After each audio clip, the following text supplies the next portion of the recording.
Senhor presidente, caros colegas vereadores, presentes. Nos anos 80, fui gerente de banco, do Banco Nacional, do Ayrton Senna, do Banco Francês e Brasileiro e do Unibanco. E, como gerente de banco, eu dava cheque especial para os clientes. E o meu diretor dizia, tu não deixa estourar a conta. E aí eu tinha um cliente com cheque especial de 5 mil, ele usava 6. E aí eu tomava um xingão do diretor. Como é que aquele teu cliente está 6 mil negativo, se o cheque especial é 5?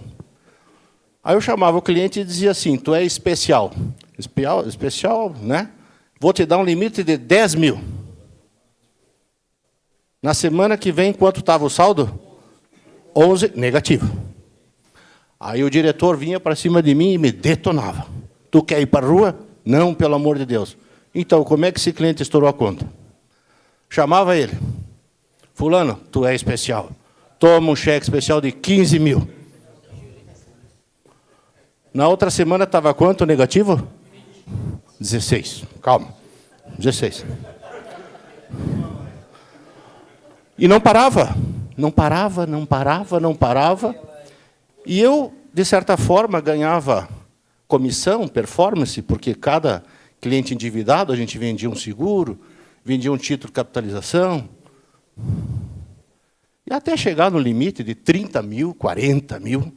Vem cá, o senhor é especial, toma 40 mil. Quanto ele estava na outra semana? Não, 42, calma. Sempre negativo. Até que um dia, em outubro de 1993, me formando em economia, liguei para o meu pai e disse, pai, eu vou para o outro lado da mesa.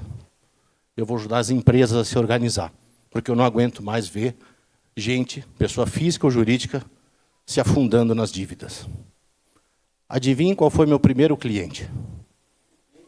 Esse senhor, que era de uma pequena metalúrgica, que vinha lá, senhor Renato, no meu banco, de guarda-pó, cansado, com aqueles borderô de duplicata, descontando, e eu dizia, claro, eu desconto, inclusive te aumento o especial, mas faz um seguro aqui.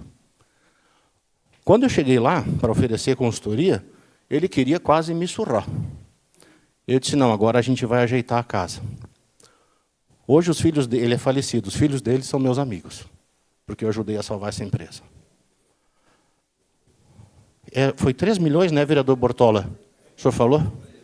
Agora é quanto? E ano que vem vai ser quanto? E no próximo? E no próximo? Mas não é para a Visate. Não entendi para quem que vai, mas enfim. A Visate não é uma instituição, não é a PAI. Qual é o objetivo de um condomínio? Equilíbrio. Qual é o objetivo de uma cooperativa? Dividendos. Qual é o objetivo de uma empresa? Lucro. É óbvio. O objetivo de uma empresa é lucro. Sendo assim, eu vejo que está faltando, vereador Bortola, vereador Bressan, um trabalho de tema de casa. A melhor produtividade que existe é a redução de custos, é a eficiência. E eu não sei se os senhores viram, mas eu não vi esse trabalho. Lembra do alongar, cortar, diminuir, eficiência? Poderíamos ter um mapeamento de mobilidade dos ônibus, tipo Uber, né? Quando a gente chama o Uber, vê onde é que está o carro. Publicidade nos ônibus. Não temos mais publicidade nos ônibus. Tem? Dentro do ônibus não tem? Ok. Ótimo, ótimo, ótimo. Perfeito, perfeito, perfeito. E subsídio, vereador Rafael, existe em Quioto, existe em várias cidades, porque as outras coisas funcionam. Quando as outras coisas funcionam, aí você fica tranquilo para dar subsídio. Quando tem 4 mil crianças fora da escola, é direito, é constitucional, mas estão fora da escola. Então, o subsídio, a gente tem que ter muito cuidado, porque ele vale quando as outras coisas estão funcionando. Dessa forma, senhor presidente, jamais, se eu votar não, é contra a população. Não, não é isso. Mas que essa empresa comece a fazer um tema de casa e não tenha que aumentar o cheque especial da prefeitura, que é dos contribuintes, a cada ano. Obrigado. Obrigado, vereador.